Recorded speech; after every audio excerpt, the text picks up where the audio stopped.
High, কেমন আছো তোমরা সবাই?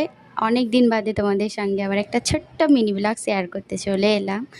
তো আজ যেহেতু জামাই ষষ্ঠী, তোমাদের সবাইকে জানাই শুভ জামাই ষষ্ঠী। আমিও এসেছি মার কাছে। তো আগের দিন এসেছিলাম, দেখো এখান থেকে মিষ্টি নিয়ে নিলাম, তারপরে আমার বর টিকিট কেটে নিল। আর সেই দিনকে সকাল থেকে হচ্ছিল প্রচুর পরিমাণে বৃষ্টি, দেখো জল টল জমে গেছে। আমরা বেরোনোর কিছুক্ষণ আগেই বৃষ্টিটা জাস্ট থেমেছে। আর দেখো ট্রেনটাও মোটামুটি ফাঁকাই ছিল, জানলার ধারে সিট পেয়ে গেছে। আর ওয়েদারটা এত সুন্দর ছিল, চারিদিকে ঠান্ডা ঠান্ডা হাওয়া দিচ্ছিল, যেহেতু কিছুক্ষণ আগেই বৃষ্টিটা থেমেছে। এই দেখো স্টেশনে চলে এসেছি।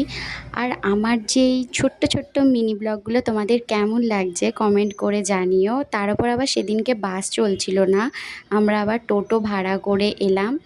আর এই দেখো চলে এসেছি মার কাছে। তো জামাই ষষ্ঠীতে কী কী করলাম আসছে পরের পার্টে। টাটা।